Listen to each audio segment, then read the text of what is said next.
all dignitaries, and all my friends present here. My name is Kushi Rajpal. On behalf of Dr. Gaurhari Singhania Institute of Management and Research, I would like to thank STEP Hbti for giving me such an opportunity to stand over here and give my opinions and views on the budget 2023-24. So today I'll be talking about the taxation policy included in the budget 2023. First of all, I would talk about what is the government budget. A government budget is a document which is prepared by the government or any other political entity that is presenting its anticipated tax revenues and proposed expenditures for the next to the coming financial year. Now, what is the role of taxation that is included?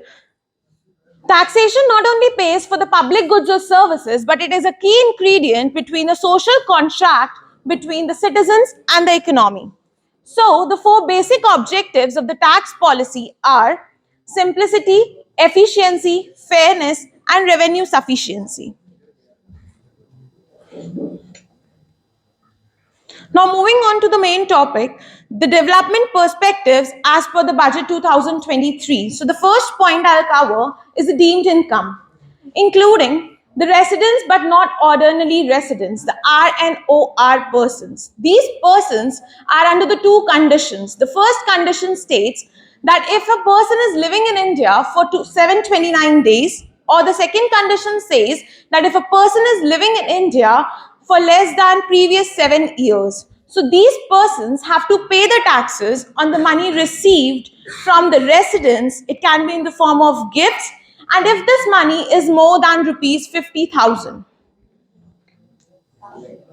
Secondly, talking about the income tax regime or the tax slab, as we all know that in the budget 2022-23, a person earning an income of up to rupees 2.5 lakh has to pay no tax. But this has now been hiked to 3 lakhs, that a person earning an income of rupees up to 3 lakhs has to pay no tax.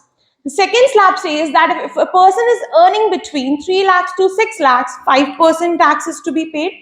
Between 6 lakh to 9 lakhs, 10% tax. Between 9 lakh to 12 lakh, 15% tax.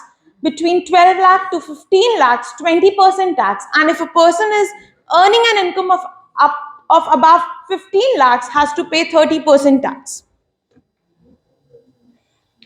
Discussing about the tax rebate under Section 87A, it has been hiked from rupees 5 lakh to 7 lakhs. This effectively means that the taxpayers who are earning an income up to 7 lakhs will not have to pay any tax at all. Moving on to the standard deduction. The standard deduction includes the two categories, the salary income and the family pension. The first is the salary income. So, rupees 50,000 is the standard deduction under the salary income that effectively states that 7.5 lakh is the tax-free income. Now, here's the calculation that you all can see, that if a total income is of 7,50,000, the standard deduction is of 50,000. So the total taxable income becomes 7 lakhs. And if we calculate the total tax liability, the income between 3 lakh to 6 lakh, 5% is the tax. So 5% of 3 lakh becomes 15,000. Income between 6 lakh to 7 lakh, 1 lakh. So 10% of 1 lakh becomes 10,000. So the total tax liability for the income of 7 lakh 50,000 comes out to be 25,000. And the rebate under the Section 87A has now been increased from 12,500 to 25,000. So the tax payable is zero. The second category under the standard deduction is the family pension. So the standard deduction on such pension is rupees 15,000 or 1/3 of the pension, whichever the amount is lower. Moving on to the highest surcharge. The highest surcharge is a tax which is levied on the tax. So this surcharge has now been reduced under the new tax regime from 25% from 37% for people earning more than rupees 5 crore. This move brings down their tax rate from 42.74% to 39%. The leave encashment. Lastly, the limit of rupees 3 lakhs was being set as a tax exemption limit for the non-government government salaried employees on retirement. This was fixed according to the year 2002 when the highest basic pay of in the government was about 30,000 per month. But within line with increase in the government salaries, this limit has now been increased to rupees 25 lakhs. Hence, coming on to the conclusion that this budget most probably looks very promising for the middle class taxpayers with an enhanced slab limit. Then, revisiting the leave encashment exemption in line with the prevalent salaries, this exemption limit has now been increased and this is much appreciated. With eased up compliance and simplified process, the budget can be set to meet the hard-working middle class taxpayers to a considerable limit. Thank you all.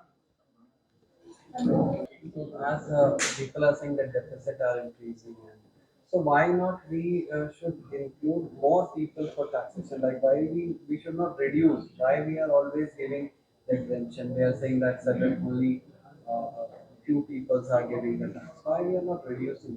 If every person who's earning 1 lakh, we should come under the tax. We can give them exemption. Why we are not doing this in our country? Why we are again and again increasing 7 lakhs to 8 lakhs? After some time, 10 lakh rupees person will not get any tax. So, Razan, under the new tax regime, it is all the exemptions and the deductions have been reduced if we follow the new tax regime. And in the old tax regime, it was done that there were many exemptions of about up to rupees 1,50,000. So this has been increased. This limit has been increased now so that the saving of the people will increase. The personal disposable income of the people will increase, which would ratherly affect the inflation and the consumption level. Okay, so more money, sorry, more money will with people. That means the more disposable income with people. What will it actually lead to? What are So the consumption, ma'am, the consumption level will increase, which will in turn increase the demand and the employment level, and the production will increase. So in the new workers and the new employment level would increase. how employment? So when there will be an increase in the consumption level, so the demand of the goods will increase, and increasing in demand, the production will increase, and which will lead to the hiring of new workers and employment. Economically, again, we are becoming a poor person. Like we cannot save money. The government want that we have some savings, and government also want that we have to spend all the things. Why we are doing these things? Like the person who's earning, who's you people will earn lots of money. You will pay taxes, and the other like your friends who are not going to earn, who are there, who are not studying good, and they will not earn money. They will not pay tax. The person who's earning 10 lakh rupees it looks like that he did something wrong, and the person who's earning 7 lakh rupees it looks like that he did something good. So why? Because it means the person who's starving, who's doing a good job, who's working hard, he's penalized by the government, and the person who's enjoying not doing anything is not penalized. Why this discrimination is there? Don't you think this is unfair? Sir, I don't know. So why I'm going to earn more money to pay more tax? You will be satisfied in earning 7 lakh. No, you won't be willing to earn 8 lakh. If by earning 1 lakh you have to pay more taxes. So what is the basic reason?